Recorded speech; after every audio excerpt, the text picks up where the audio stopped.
আজ Siliguri hawkers welfare association ও all India fair merchant welfare অ্যাসোসিয়েশনের তরফ থেকে করোনা পরিস্থিতিতে দীর্ঘ কয়েক মাস ধরেই বন্ধ রয়েছে সমস্ত মেলা। তবে আনলক পর্বে ধীরে ধীরে যখন সবকিছু স্বাভাবিক হচ্ছে, তখন পুজোর মরশুমে পুনরায় মেলা চালু করার দাবি রাখলো এই যৌথ সংস্থা। সংগঠনের সদস্যরা জানান, মেলার দোকান দিলেই তাদের সংসার চলতো। লকডাউনের পর থেকে বিভিন্ন সমস্যার সম্মুখীন হচ্ছেন তারা। তাই দুর্গাপুজোয় পুনরায় মেলা চালুর দাবিতে একটি র্যালি করে মহকুমা শাসকের কাছে একটি স্মারকলিপি জমা করলেন তারা। দাবি আমাদের মুখ্যমন্ত্রীকে দাবি করে যাচ্ছি যে আমাদের মেলা অবিলম্বে চালু করা দিয়ে দরকার। আমাদের 8 মাস ধরে কোনো কাজ আমার 8 মাস ধরে না খেয়ে সব মানে বাচ্চা সব না খেয়ে মরতেছে অনাহারে। বৃহত্তম আন্দোলনে আমরা নামবো। আমরা চাবো যতদিন আমাদের পারমিশন না মানবে ততদিন যাবো। 3 কোটি মেলা দাদা, আমাদের আত্মহত্যা ছাড়া কোনো বুদ্ধি নাই।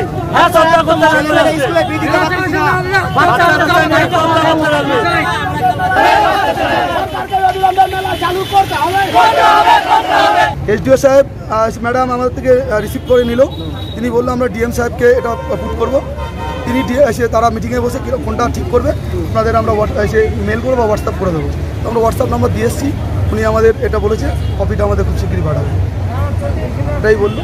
আমরা এটা রিসিভ করে নিল। কি প্রশাসন পারমিশন না দেয়, আগামী দিন আমরা সারা পশ্চিমবাংলা তথা সারা ভারত জুড়ে আমরা বৃহত্তর আন্দোলনে নামবো।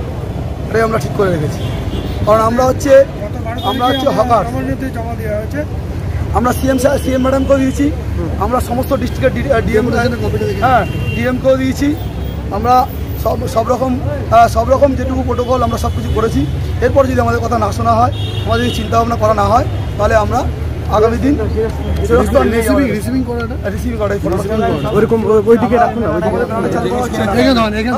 তার জন্য আমরা চিন্তা ভাবনা করেছি, যদি না শোনা হয় তাহলে আমরা সবাই মিলে সারা পশ্চিমবঙ্গে আমাদের সংগঠন আছে, সবাই আমরা বৃহত্তর আন্দোলনে